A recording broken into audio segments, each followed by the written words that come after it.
Metro rail এগুলা নিয়ে একটা ভিডিও বানাইতে হইব।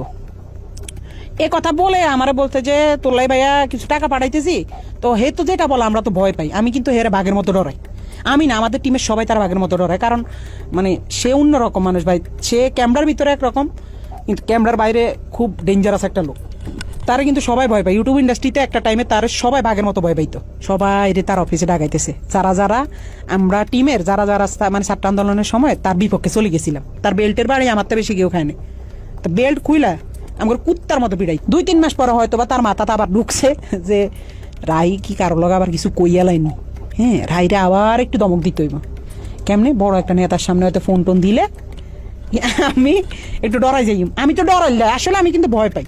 তো হঠাৎ একদিন রাইতে আমি নোয়াখালী 10:30 11টার দিকে তো হঠাৎ একটা ভিডিও কল। তো ওই দাফরি দিয়ে এই তো আবার তলপেটে কামড় দিয়েছে। আল্লাহ এতদিন পর হঠাৎ কল দিয়ে আবার কি জানি কি কয়। হঠাৎ ফোন দিয়ে কয়, শুন তোর লগে একজনের সাথে একটু কথা বলাই দিব, বুঝছস রাহি? পরে আমি কই, জি ভাইয়া, কোনো সমস্যা নেই বলেন। পরের দিন দেখলাম হঠাৎ করে বিপিনুর ভাইয়ের সাথে আমার কথা বলাই দিছে ভিডিও কলে। আমার কইতেছে একজনের সাথে তোর কথা বলাই দিব, সে কিন্তু নেক্সট বাংলাদেশের অনেক বড় মাপের একজন কেউ হবে, প্রধানমন্ত্রী বা মানে ভালো একটা পদে যাবে। তো পরে দিই আফ্রিদি ভাইকে বুঝছসই তো তোর ভাইয়ের অবস্থানটা? আমি কি, জি ভাইয়া বুঝছি। পরে কথা, সাবধানে থাকিস, ঠিক আছে? আমি কি, জি ভাইয়া ঠিক আছে। শুধু বুঝাইছে যে তার লগে বিশাল বড় বড় হাত আছে, এই জন্য সে দেশে খুব রিল্যাক্স আছে, মানে বুঝাইছে এটা। 5 আগস্টের পরে 2 মাস 3 মাস সে আসে নাই। তখন আলহামদুলিল্লাহ বলছিলাম যে আল্লাহ সে না আসুক, সে তার মতো থাকুক, আমরা আমাদের মতো থাকি।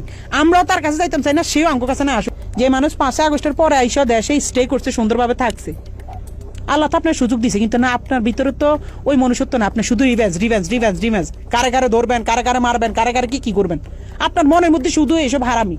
আল্লাহ কি আমরা ছাড় দিব? এসব কারণে তো আল্লাহ মানে ছাড়